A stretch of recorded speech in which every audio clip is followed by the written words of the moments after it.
afternoon, everyone. I am Neha Gupta from Shipway and your host for the day. I hope you all are doing great. I would like to welcome you all for this amazing webinar where we are going to talk about Beyond the Shark Tank, unveiling the success story of D2C brands.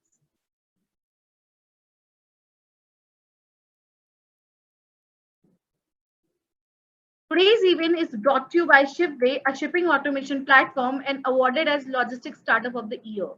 Shipway has finally unveiled its one-stop solution for all the D2C brands, that is Shipway One.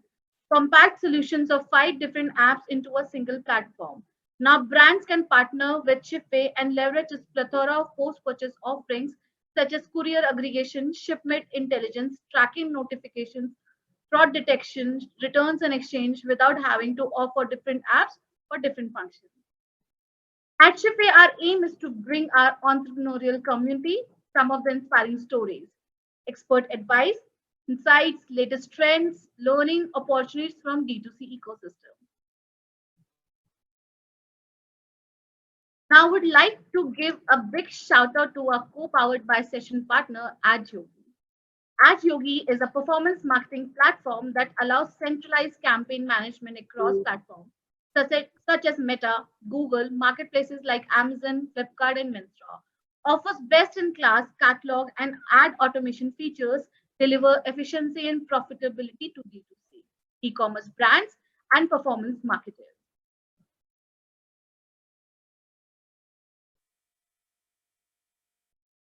Another shout out to our second co-powered by session partner, Viniclum.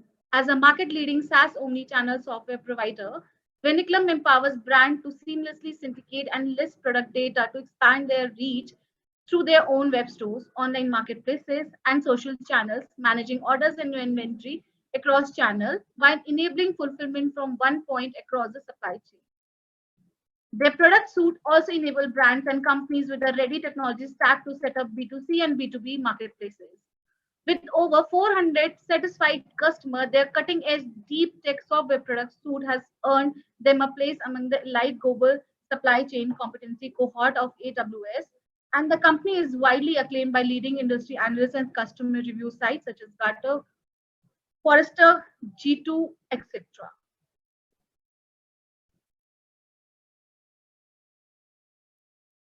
Now it's time to welcome our guest for today. We have invited yet another powerful entrepreneurs, Shark Tank winners, growth experts from D2C ecosystem. Guys, we have with us Tushar Khurana, co-founder at Perfora.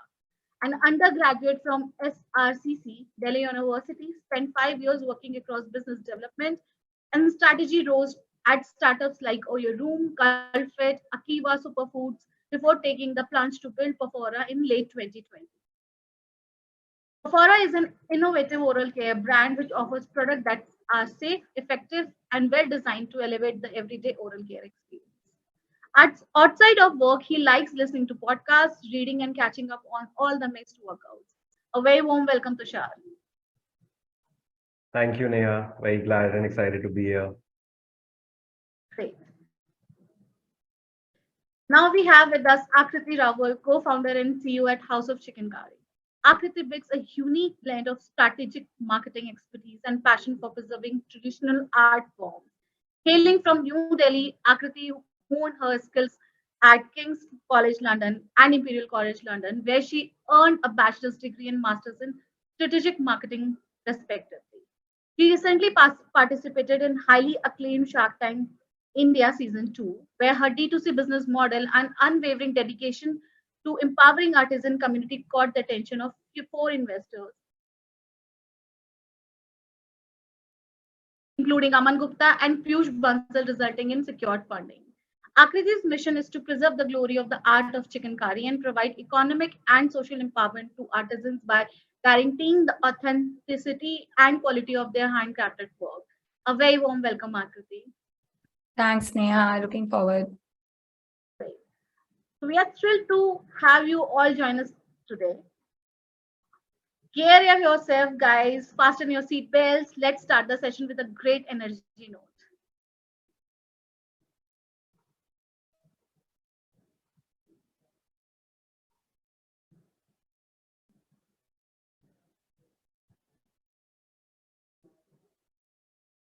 So before we dive in, let's start a little introduction.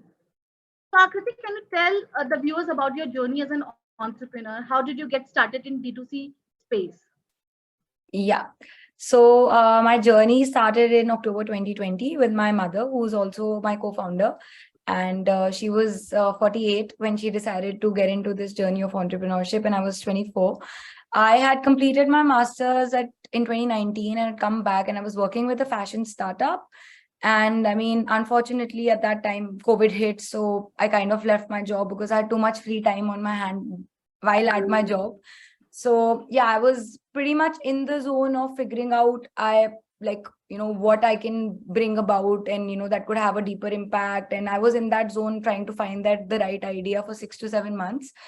I think I wanted to be an entrepreneur for as long as I can remember, and there's no particular reason for this. I think as a kid I used to just feel that I'll get too much freedom when I'm my own boss. But I think when you actually get into it, you realize that those are just thoughts you have as a kid. So I just wanted to be my own boss. That was the reason why I started. But now I think I want to be an entrepreneur for all other reasons and not that. But yeah, I mean, it started in 2020, and it's been 2.5 years of House of Chicken Curry. It started with one embroider, coming in COVID to my mom and asking her if we could, give him some extra work so that like we could get something designed for ourselves so that he could make some extra income in COVID, and how it had impacted him. And from that one conversation, it led to us digging deeper into how we could bring about a bigger change, and how we can like go about this and help the people, not just because of COVID, also the lack of digital literacy that goes on. Yeah, and as we dug deep into it, chicken curry is something that we came across was highly unorganized, highly something that was always sold in very local regional shops. And we saw that there was a big gap, that we could give people that authenticity assurance and the quality assurance in something that had always been very largely unorganized. And that's how my journey started with my mother 2.5 years back. And I think you are contributing to a great cause, especially motivating the artisan community because they really need attention in terms of selling their products to online. So there is a lot of gap, and thanks to entrepreneurs like yourself who are actually contributing to that particular ecosystem. Great, amazing. Thank you. Tushar, coming to you, please share your entrepreneur journey and about your company with us. Sure. I think we started the brand in August of 2021. And prior to that, it was an interesting year-long journey for both me and Jatin. So we come from the startup ecosystem. I have spent time with startups like Cultfit and Oyo, and just using enterprise to create value and solve problems was just very fascinating and very inspiring to me. Uh, at a Kiva Superfoods, both Jatin and I, we had spent time working together, and it was also again in the packaged good space. So we were quite excited about how brands were built and how nicely new innovation was happening to like add value to users. And D2C was like a place where we both had our heart set in, and then we want to identify that how do we go about building something that adds value to the people whom we are building for, where we can bring about innovation, where we can also positively impact the life of people who will be, buying into the vision of us building Perfora. And which is where oral care really stood out for us in a country like India. It's an important aspect of health, yet people don't give it the due importance. We were literally sitting and we were noticing how much importance skincare and hair care sort of get from people, but something like oral health, something as basic as even brushing at night does not even happen in urban India. So that was where the motivation was. Of course, a category which was not disrupted at all.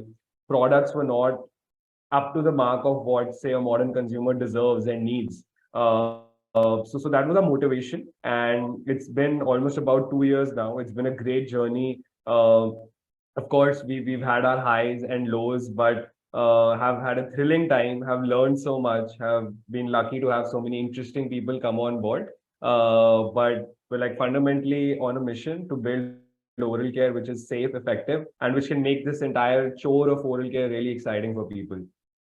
Indeed, and then these days people are like more inclined towards the hygiene, and then upgrading their lifestyle in terms of choosing the right hygiene in their lifestyle.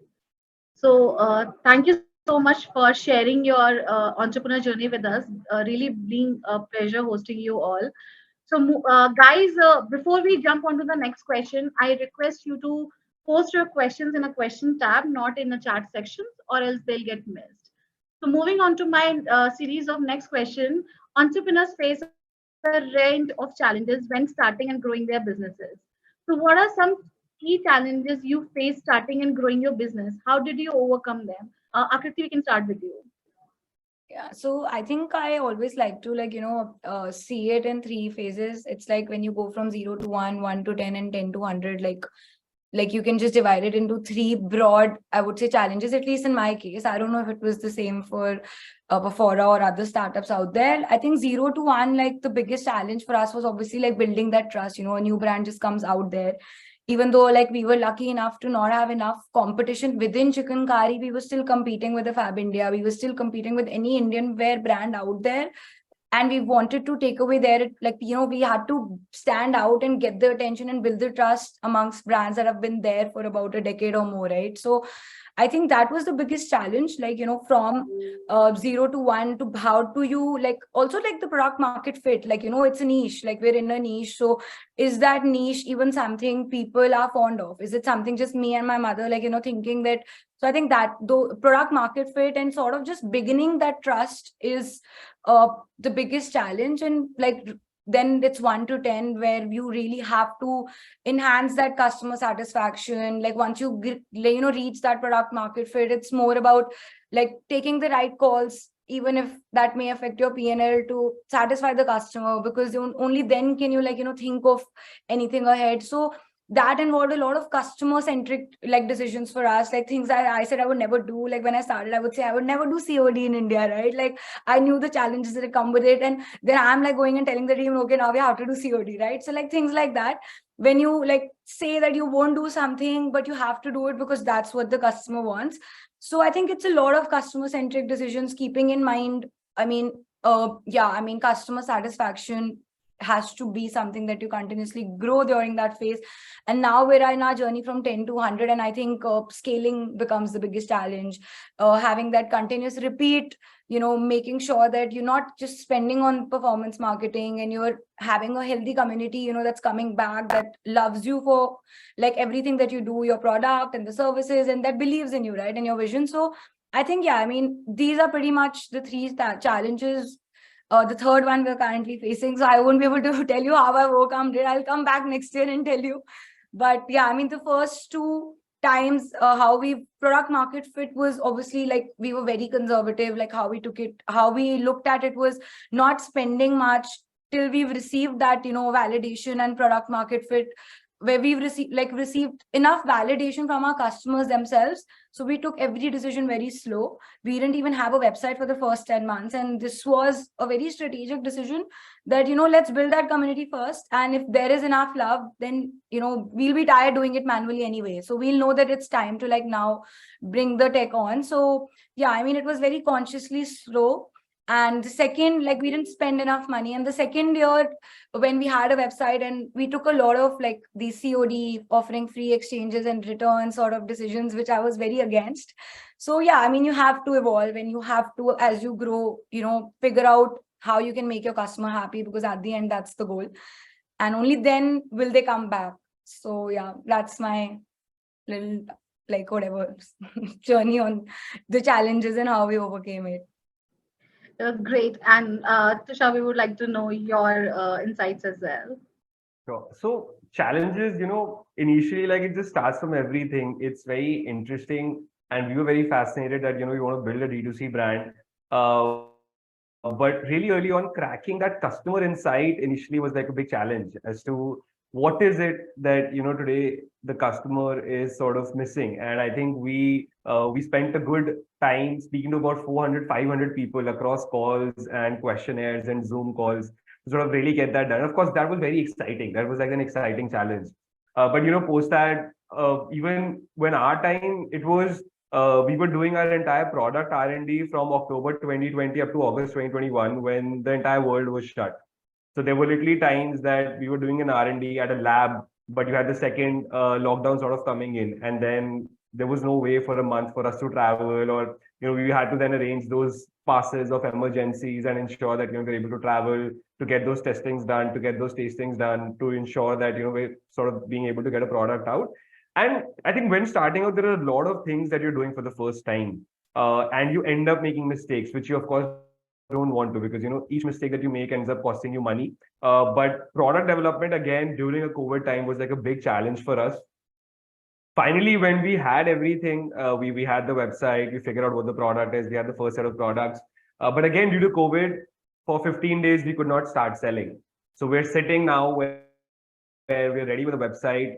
We know that the products are in transit, but what do we do for the next 15 days? So that's where, 2021 was still early. Today, pre-orders are pretty much in fashion. Everybody sort of gets into and, puts products on pre-orders. But we took the call that, okay, we can't do anything. Let's do pre-orders. And we wanted to run money on ads, but for a month, we could not even get our Facebook account set up. So, looking back, something as basic as this, like this today is like, it's not even a challenge. It's like a daily task, right? Which probably doesn't even pop up. But early on, this was our life, that how do we get our account activated? We want to run ads.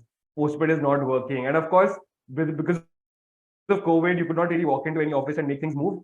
Sort of course hardened the stuff. But now looking back, across product marketing, and then even when we had that, first 2-3 months, of course we're spending money, we are bringing people to our website, but then we're only offering one or two product.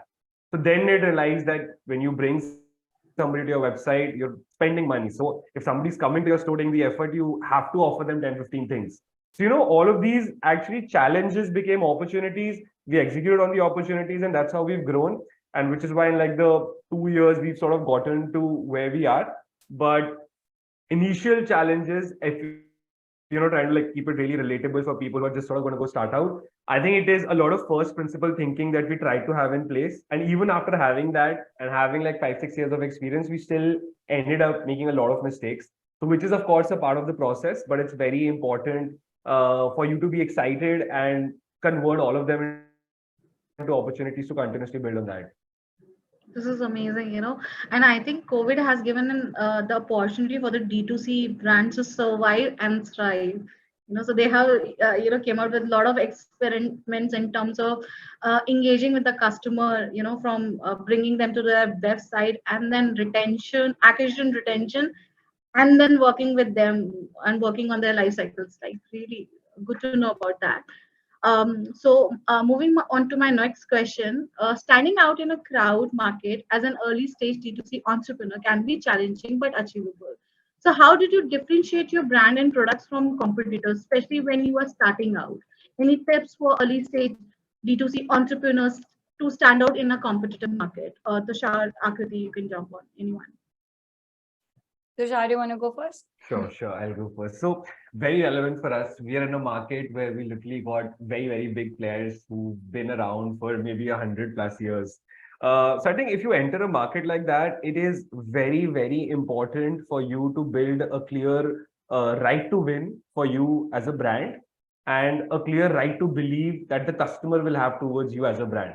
So like, for example, what we did is we started with an electric toothbrush, which is anyways a very small market. But we figured out what is it that we can do different. We wanted to understand our customer, which is a millennial, which is a Gen Z, the new age modern people who sort of are not just buying a product for the utility that it brings, but also how does it make them feel. So we figured out that name personalization as a hook really matters to people. They would love to sort of have a toothbrush which probably has the name on it. And when we sort of enabled that, the love that came in was amazing. We had people gifting the product. We had people, buying it for their spouses, sort of, also really aligning and really liking using it the first thing in the morning when they wake up. So, you enter a crowded market, but the bad thing about big companies is they cannot do small agile things.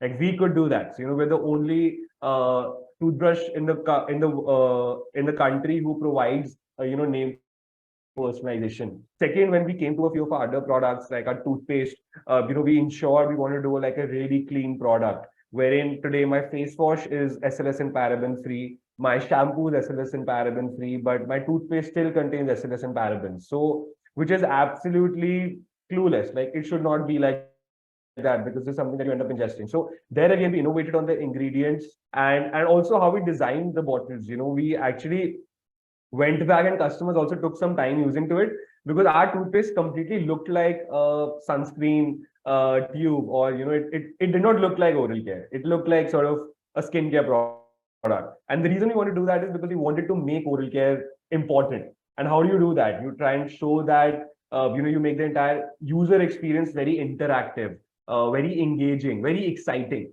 So I think these are like a few hooks which we figured out that we're entering a category which is dead. Nobody cares about it. So this is what we did on the product side. But like you'll be like in a country like India, we're also the second highest most followed oral care brand on Instagram.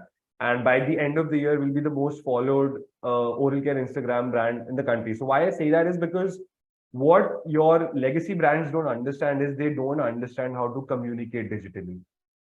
They don't know how to build digitally. It's not just you wishing a birthday or a Mother's Day or a New Year on your Instagram. It's much more beyond that. Uh, what people want to consume today from a content point of view, can you identify that for your category and build that and then use that as a moat or a differentiator for people to want to know? See, once a person's convinced about your brand, he will definitely try a single product. And then you are sure that you're building a great product. So that person will definitely sort of come back. So I think these are a few hooks across product and content and community angles that we sort of try to innovate and do things differently to stand out from the boring random and really like put the spotlight on what we're trying to do at Perfora. I'm just loving every part of it. Akriti, would you like to add on? Yeah. So our story was, I mean, I think we had a lot of advantages in terms of like there being like hardly any chicken curry brand doing it online. When we started, there were like 2 or 3, I could name them, and like they're very like, people who are traditionally involved with stores, and like the way they bring it on to an e-commerce world was very different. So I think initially we did have this advantage from a niche perspective, that in the niche, the things that we were trying to like do or like visualize, like the way we were doing the shoots, also like chicken curry was primarily something sold to, I would say, 40 plus women, 40 plus, and something that my mom or my grandmom or someone in the house would be aware of. Like when my mom told me about chicken curry, I didn't even think I would own a chicken curry, right? Like it's always something that like either it's like gifted by someone in the family to me, it's a formal thing, like. So I think that is what really we were trying to cater to when we decided to get into it, that let's try to like bring it to a younger audience. Let's try to like bring silhouettes which are more relevant to a younger audience, which they can wear to work, which they can like, it can be easy breezy, it can be a part of the everyday wardrobe. It doesn't have to be something that my mom or like her friends or my grandmom think about, like why can't like young girls think about owning a chicken curry piece, like also because the association was that you have to go to a store to buy chicken curry. So, all that links, that's why the target audience was always older, because I mean, a lot of millennials obviously are shopping online. I'm one of them. I've never like, I hardly go to the store. So I think that really stuck to me that, if I put myself like what in chicken curry, in terms of silhouette, in terms of the design, in terms of the channels, I would prefer that I would want to own a chicken curry. And I think that's how we kind of strategized a lot of things when we started. And it really helped. I mean, I think it really helped reach a younger audience. Even till today, our audience is fairly younger. And we get a lot of complaints from people around us in our personal lives that our store ko nahi kholte ho, because obviously they're older people and like they want us to venture into stores because they're comfortable with that. So yeah, I think that catering to an audience which primarily was not considered to be chicken curry, that is something that really helped. And also the advantages of there being hardly any online brand, helped us gain that presence. And now there's a lot of competition, honestly, that's come up in chicken curry in the last 2 years.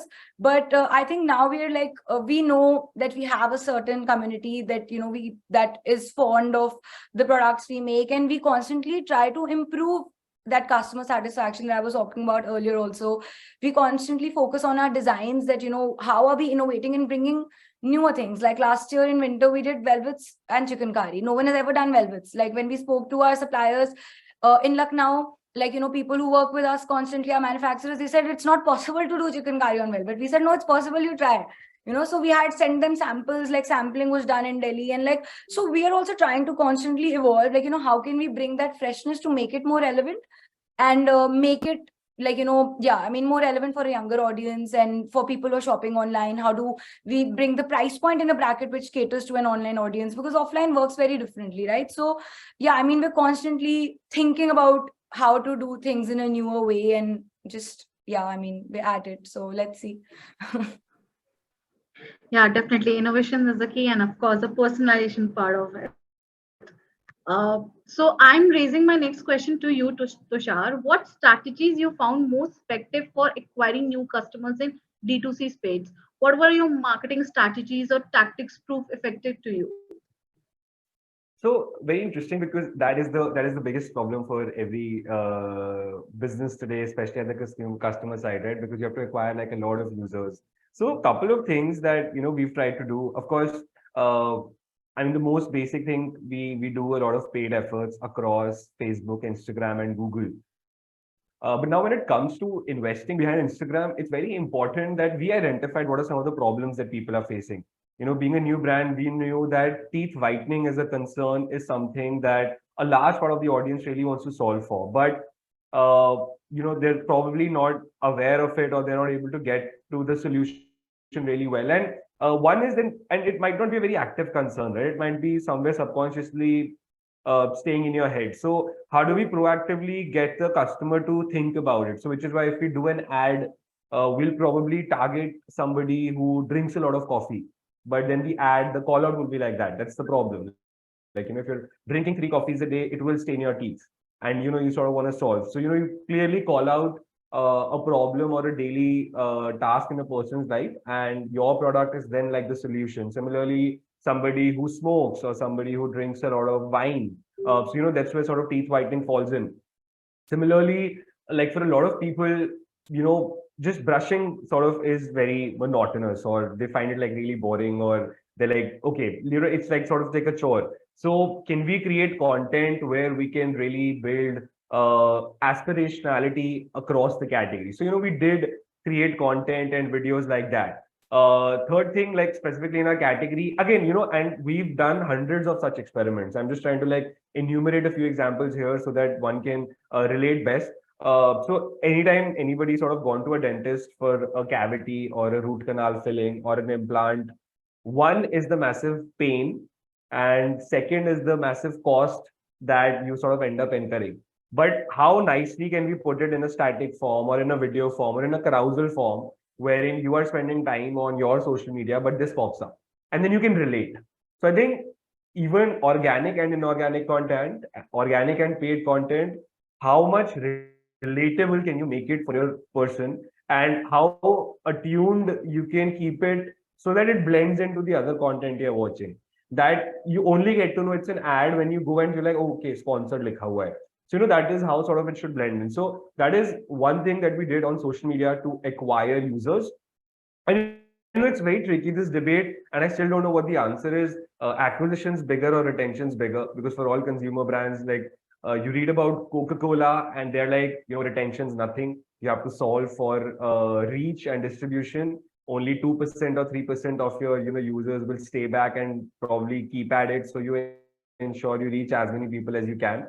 But I think for D2C brands, early stages, limited budgets, acquiring and then retaining them is very, very important. And especially today, where we've got retention tools, really sophisticated ones, which make email marketing, WhatsApp marketing, SMS marketing, notifications in the web and in an app format sort of possible.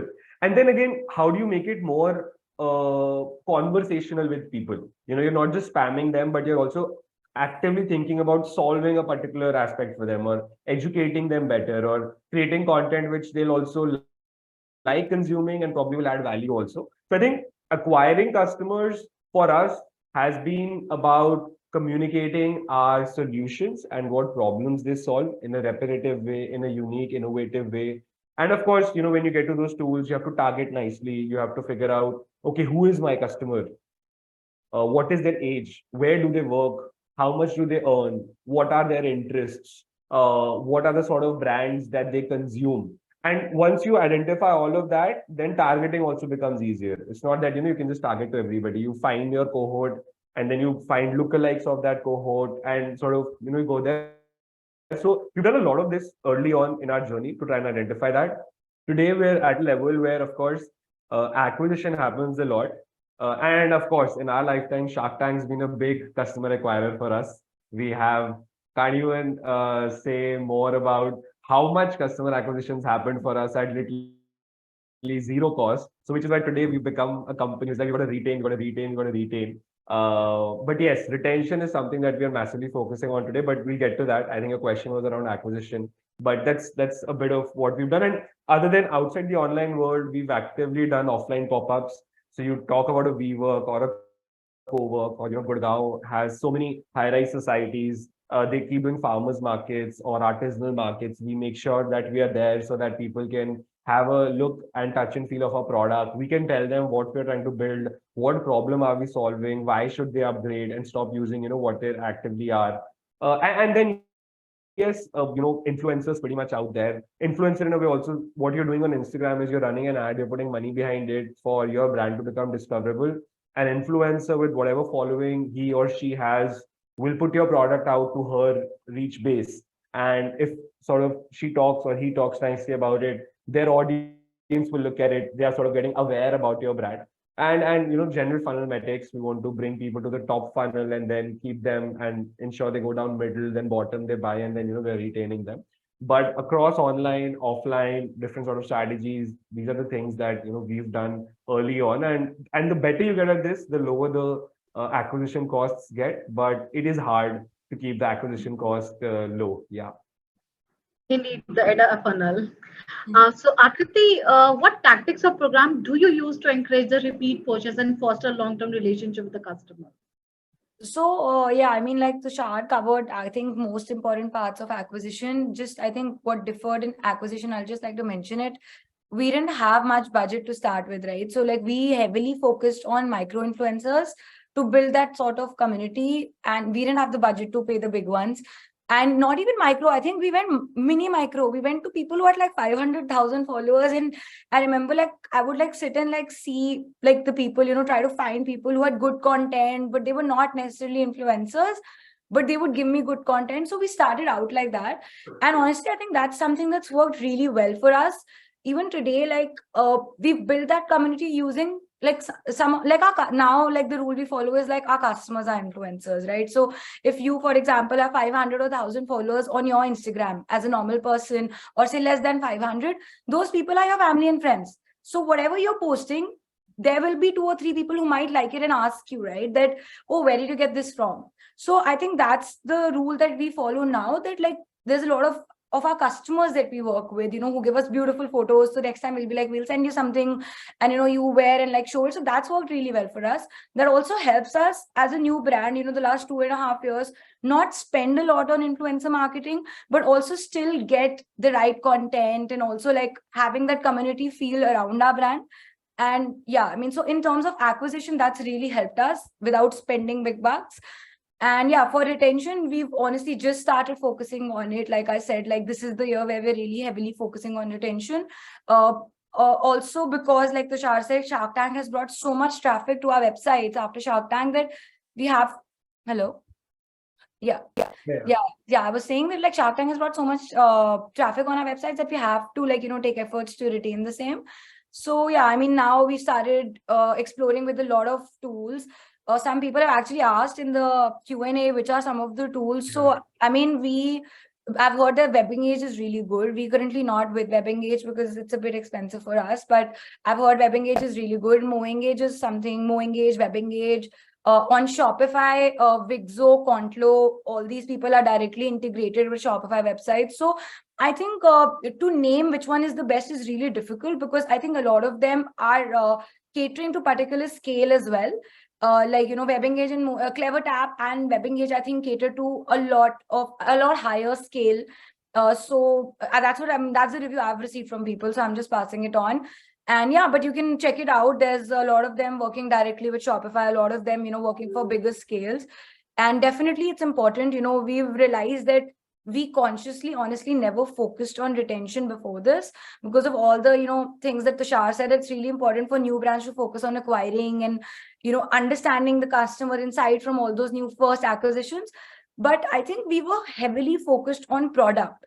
So even when we were not directly focusing on repeat, focusing on the product quality, on the quality of the fabric, on the quality of the embroidery, sort of brought the repeat for us indirectly, right? Like, even though we were not consciously focusing on it, but this is the year where we're consciously focusing on that. Okay, our benchmark for repeat is not now this, it's that. But before that, it was happening. It was happening for us because we were focusing on product.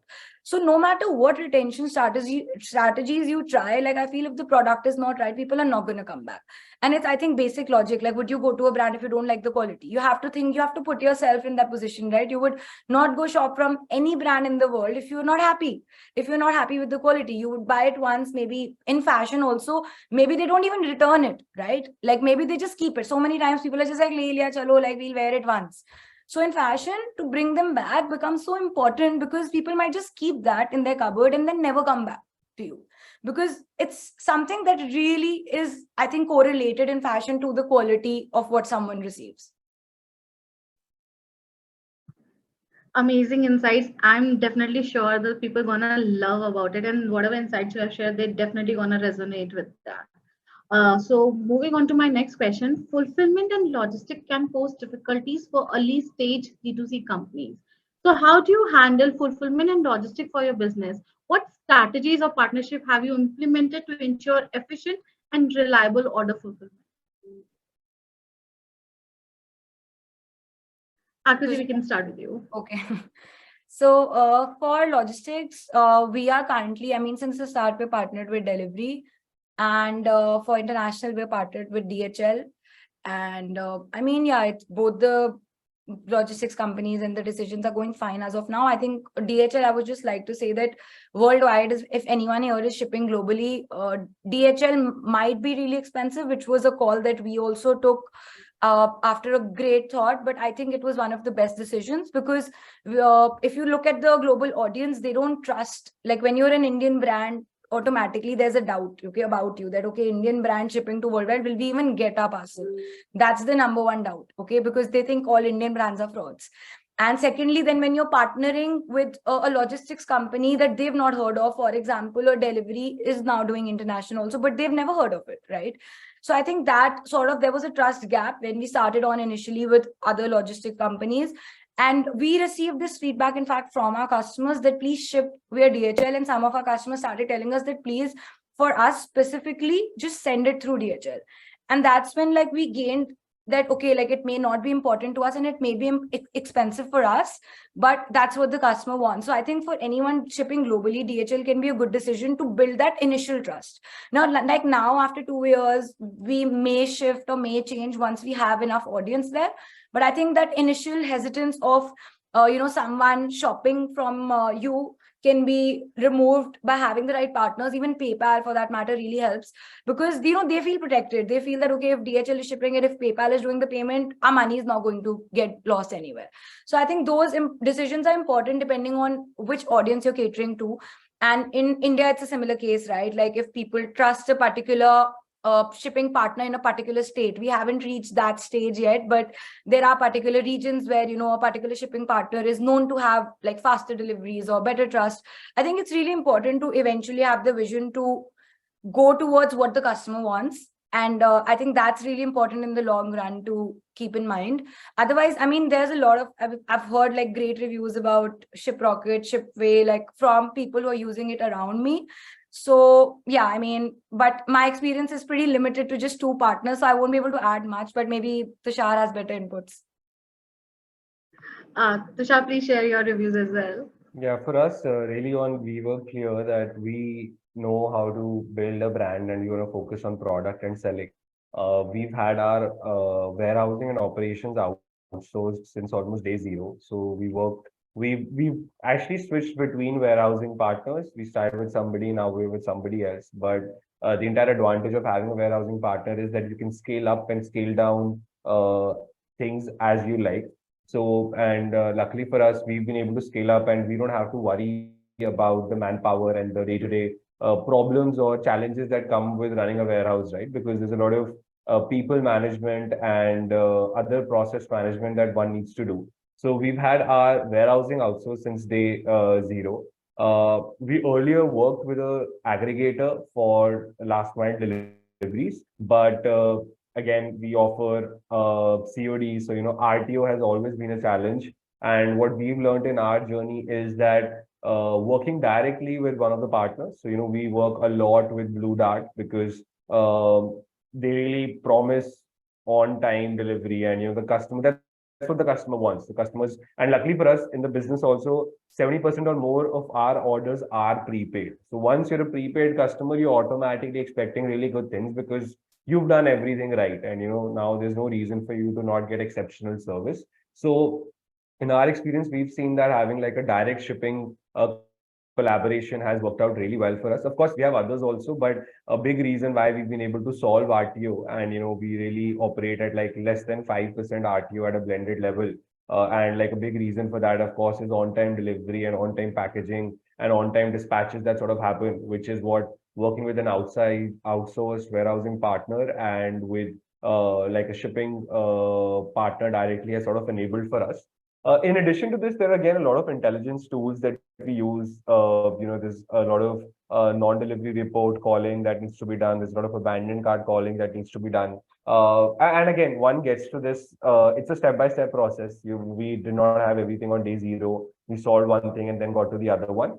But yes, and to answer your question from a warehousing and shipping perspective, this is how we've had things evolve for us. Indeed, of course, RTO is one of the pain area which every I think brand is focusing on and looking for the solutions in the market. Rightly put, investing in an efficient fulfillment logistics solution can ensure smooth operations and customer satisfaction. Moving on to my next very important question. Funding and capital can indeed be challenging for early stage D2C businesses. So how did you secure funding and manage your financial resources in early days, Tushar? So for us, Any advice? yeah, no, it's been a so we've had investors since day zero. So with it has come certain liberty and freedom to experiment more. But at the same time, we've had to deliver growth and grow really, really fast and move really, really fast without really wasting any time or sort of spending or doing things leisurely. Again, there are goods and bad bits to both, but from a financial resource planning, we raised a very small check initially early on, and we figured out how much of that you want to allocate to product and how much of that you want to allocate to brand and how much of that you want to allocate to team.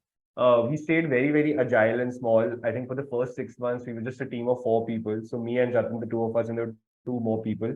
Again, very lucky to have had both of them. They're still with us. So one was leading website and the other one was, managing program, managing operations for us. And that went on till like 6, 7 months. And then we got another person finally to look at social media and branded things for us. So like for a long time, I think up till maybe when we reached about doing 40-50 lakh a month, we were just with 5 team members at the time. So really frugal, really agile, operating out of the living room of Jatan and mine, your rented apartment. So which is why to go to say that we did have the money, but still we were like really frugal, and only money that we wanted to spend was towards acquiring people. So like everything else, we have to be like really, really conservative. But when it comes to spending money to acquire people, that's where we are probably like, a little opposite of that, where we wanted to like really get the word out, get sort of things going. And yes, beyond that, once we had product market fit, and I think there was a question about product market fit. So early on for us, when we launched a product, what we looked at is that once we have made 500 purchases, 500 sales for that, and we have 500 customers, what is the product rating? If it is, 4.3 plus, what is the net promoter score that, we're getting at the time? And we would make about 60 to 70 qualitative calls to understand from the person about the product. And once when we were convinced and those metrics were met, so then internally we're like, okay, we have product market fit. Now what we need to do is scale. So then when you're scaling, you're putting more money, more advertising money towards showing that product to a lot more people. And which is why having like a PMF framework also allowed us to be a little more efficient with how we were looking at investing our money and sort of spending it.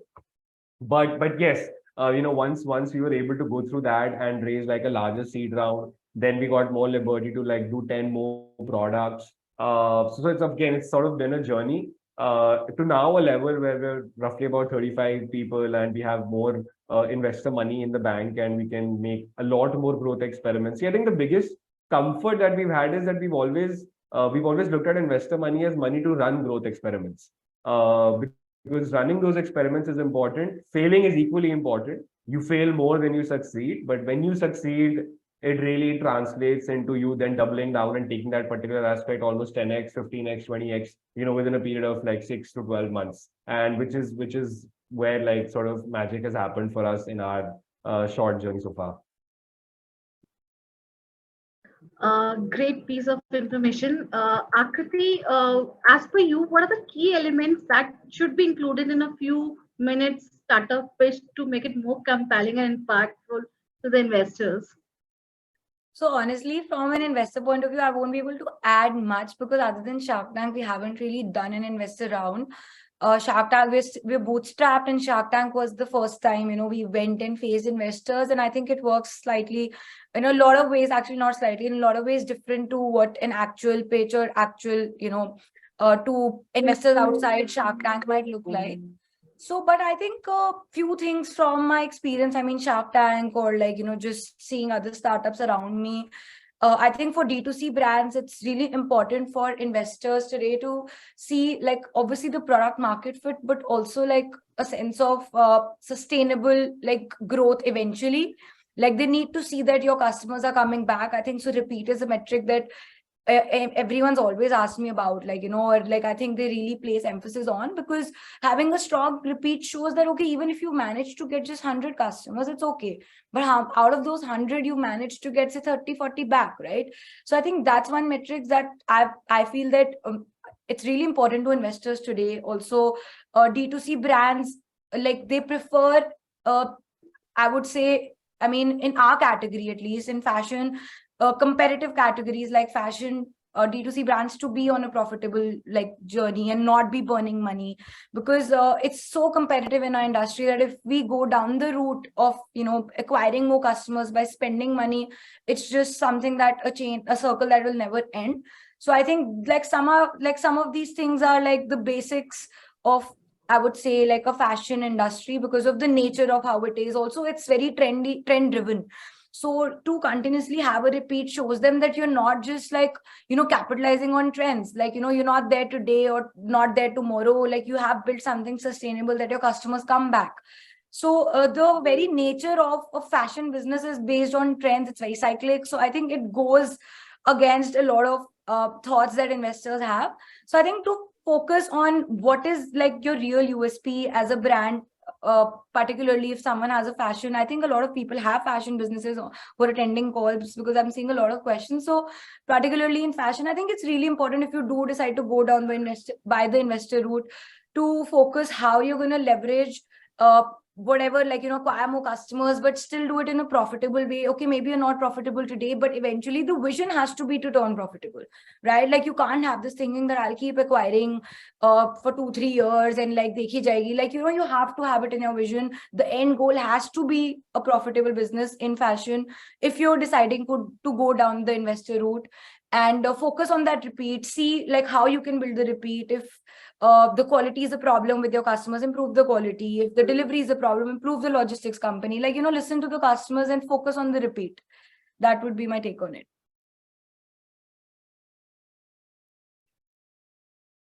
Neha, you're on mute. Neha, you're on mute.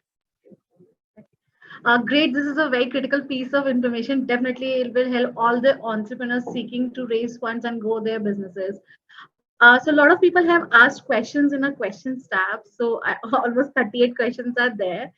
So we'll try to answer a few of them. basis on the time. Siddharth Chenani has asked the question: can you suggest a brand launch strategy? Very interesting. I think there are like so many ways to launch a brand, and literally when launching a brand, your go-to market strategy is very, very critical. I think there were also questions. A lot of people go the route of direct selling, wherein they will build their own website and they will invest heavily on Facebook, Instagram, Google, and influencers to bring traffic to their own website. Here, of course, what you're solving for is you don't end up paying any commissions, but it's much harder to bring traffic and solve for trust. Another few brands that I know whose go-to-market strategy probably is maybe launching on a marketplace like Amazon or Flipkart, or for example, if you're in the food space, you might want to straight up look at a Blinkit or a Zepto because you want to solve for sort of impulse purchasing. So I think for a brand launch strategy, it's very difficult to answer that because you sort of need to know and figure out a lot more nuances as to who is your customer, how and when do they consume it, what is the frequency that they will consume you at. Are you like a weekly product? Are you a daily product? Like, are you a monthly product, or are you something that they'll probably buy once in a year or once in sort of 2 years? And then beyond that, what is the look and feel? And like within brand also, there's so many personas. You could be a brand who is really poised, or who's really like out there and like it's sort of a fashionable or something that one would sort of want to show off, or you could be like a caregiver brand. So, it's very important to figure out what the persona of the brand is. What is it that you want a person to sort of feel emotionally when looking at that brand, and you really solve for the brand identity specifically. Uh, but I mean, there are so many good brand launch strategies. There is nothing right or wrong. It's about picking one thing, executing it really, really well, iterating, and solving it on the go, and then sort of if things sort of fit, it's going to be a success, and probably blow up and get like a lot of customers. Great. So Rakesh Jain has asked, as a D2C startup at 0 to 100 journey, do we reach out to an agency or a freelancer, or building our own team for marketing? So, I mean, I have very like black or white clear answers in this. I think if you're building a D2C brand, it's important to have at least your organic content team in house, because you have to transfer that vision, and be able to deliver it every day on platforms, especially if you're using like social media platforms, be it YouTube, Twitter, Instagram, whatever suits your audience, to deliver content, because content, I think, is really important. It's a very important part of any D2C brand today, be it any kind of content. And to build that, I think that vision has to be transferred on a daily basis. Also, it's very dynamic. Okay, trends come and go like on social media like every day, so you cannot have an agency not working on a Saturday or Sunday. Like, our social media team in house has no offs. They're working on Sundays also, and not because we're forcing them, but because that's a part of their job to keep up on trends. If an IPL team has won on a Saturday, they have to post about it. I'm just giving an example, right? So you have to stay very relevant to your audience. You have to keep delivering stuff that's happening around them. And yeah, I mean, so I think it's really important. Maybe you can start with a freelancer, but as you see traction and, as you have more budgets, like, try to start with one person at a time. But definitely the long-term goal should be having a team in-house for the same. Great. So one of the anonymous attendee have asked one question. Stage one of the starting of the business. First, how do you validate achieving PMF? Second, for a bootstrap startup, what marketing tools are important in stage one? Akati, your bootstrap, you should take that. What was the first part? How do you validate PMF. achieving PMF? And what's the second part? Sorry. What are the important tools for the marketing? Okay, so I mean, if the question is related to being bootstrapped, then yeah, I mean, see, market validation for us, honestly, we realized that we've achieved the product market fit because we started very low. There's a lot of questions about how much inventory you should stock about when you start and everything related to fashion brands. So I'll answer that also.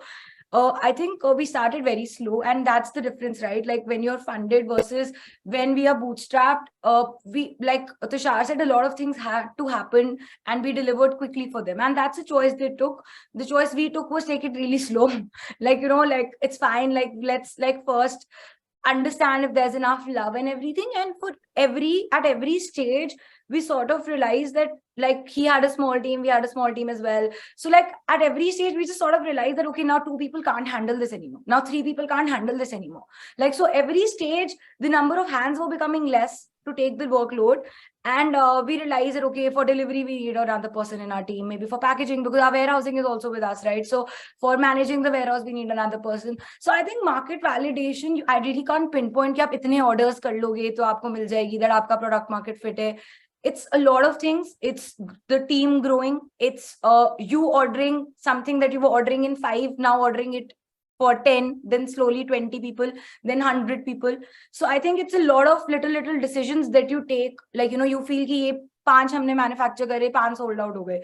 अब हमने 10 मंगाए, 10 हो गए. So it's a lot of decisions in a lot of different departments that give you an overall vibe that, like, you know, you sort of have achieved a product market fit. Obviously, your customer reviews being at the forefront of it, people loving your product, people coming back, and in-depth reviews. People, you know, so early on, people came and told us, we live in Lucknow, but we're now shopping from your website and not Lucknow. So, you know, reviews like in-depth reviews like that really mattered to us, that, okay, what is the issue we're solving for people here, right? Like, they are coming and telling us. So I feel it's a very continuous process. And as you get into every decision, you do get a sense of it, because you'll be the one taking the call. So, I mean, you do get a fair sense that the PMF framework someone has asked about, that I think Tushar could, I think, probably throw more light on. Yeah, I mean, we follow, we do like a scalable product. So it's like the same product, not like really iterations of it. So there are few concepts, like I think if you, in certain cases, like Y Combinator has this very famous framework of 1,000 true fans. So what you literally have to solve for is, I mean, it could be 1,000, could be 100 early on, but what you need is those true fans who will live, breathe, and be your advocates. Like, they're at lunch with somebody, they'll be talking about your brand. They are grabbing drinks with somebody, and your brand will come up, because that is how excited, like, they're literally a true fan of your brand. And when you're a fan, like, people have fans of football clubs. So that is what they do. When they catch up and when there is social gathering, they're talking about the matches, the scores of the players. So can you find those, 100 or 500,000 true fans? And if I think the first thing, and it's a very basic thing, they say early on, you have to do things that do not scale.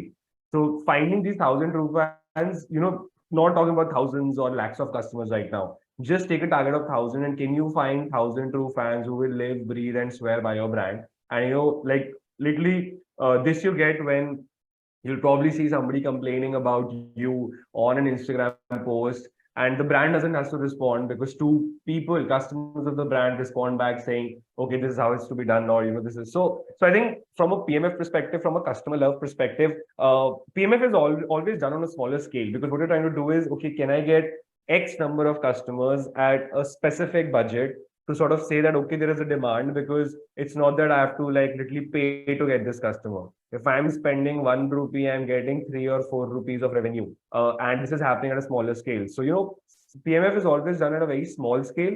And once it's again an experiment, PMF is always done, like, if it fails, then you don't really lose a lot of money. But if it works, then you make sure that you make it like a big grand success. So I think, yeah, those specific metrics around like a PMF that any new founder, any new business can sort of look at defining internally. Adding to you, Tushar, with another question, what is that one third-party application you are using on your Shopify store that has been important as a part for your growth? For our growth, so specifically for a growth, if I were to choose like one specific partner which has sort of really made like a big impact for us, that would be our retention partner. Akriti mentioned, I think WebEngage has been a solid integration with our Shopify to pick up our entire customer data and tell us avenues, or just give us tools or insights as to what more can we do for people who are already buying for us. How can we retain them better? There are like various other sort of plugins that we've had. But like even other than that there are like the specific, there is like a review integration. There's this app called Loops that we have, which automatically ends up sending a reminder to a customer 10 to 15 days after they purchase about reviewing us. We also use this plugin called Tolstoy, wherein, I mean, if you go to the Perfora website, you'll see a small video of me popping up talking about why we're doing what we're doing. So I think that just makes the entire integration and the entire user journey much more interactive. It's more relatable. And I think that is the benefit of building a D2C brand, because a lot of people who buy from us, of course, they love the product and they want to like solve a specific pain point, but they also love our story. Like they love the story, and which is what a consumer brand is all about, right? Like product to aap koi bhi le sakte ho, but when you buy a brand, it's about what is it sort of solving for you in a qualitative way. So I think these are some of the integrations that we have on our website, which has sort of really helped us improve conversions and improve engagement. Great. Another question, it's very simple, but yet very important for all the viewers who are watching this series.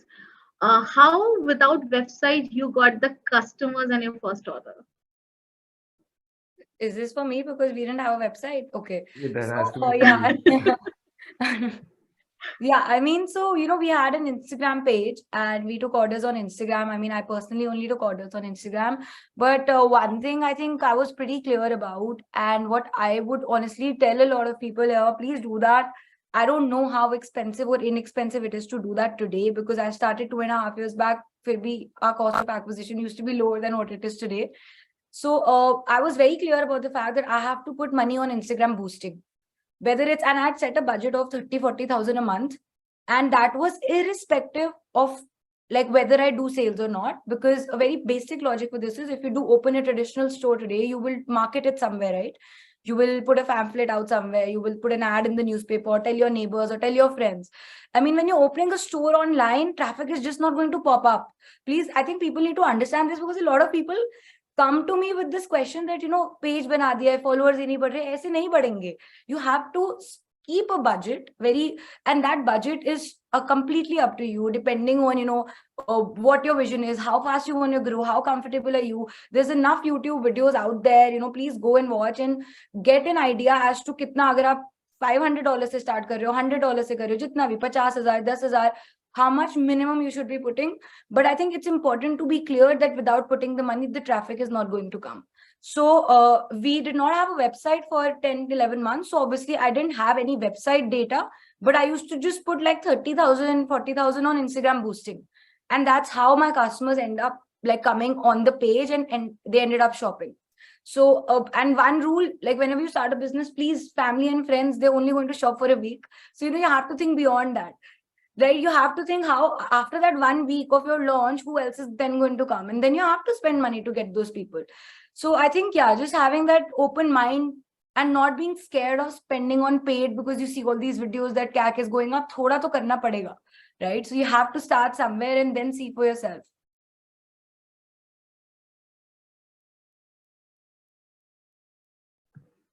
Another question, what attracted your investors most about chicken curry? I don't think Piyush and Aman really wanted to invest in chicken curry. They made it very clear on the episode as well, that when before we entered, they saw the setup and they saw that someone was like just selling suits and everything. I don't know if it was particularly chicken curry that attracted Piyush and Aman. I think it was just that I think the like stereotypical whatever thought in their head, that probably the scale is not as big as it when they got to know about the numbers, and then a lot of questions about the global scale or whatever, that I think a lot of questions that just fit and it resonated with them. But I don't think unko chicken curry say particularly kuch attraction thi. It was mainly Namita and Vinita who were very excited about that. But I think Aman and Piyush were very excited once they got to know about the business side of things. And like, my mother was completely involved in the operations, and how she'd built the team also. Like Piyush said that he was really happy to hear like how she'd focused on the team culture in the team and everyone. So I think there were a lot of other factors other than chicken curry that fit well. Okay, great. Tushar, you can answer this question as well. How do you build, so Ankit Sharma is asking, how do you build and maintain customer loyalty in your D2C business? Very interesting. That is like the most important aspect. And, without loyalty, without repeatability, there is sort of no business, and that's where the profits sort of start flowing.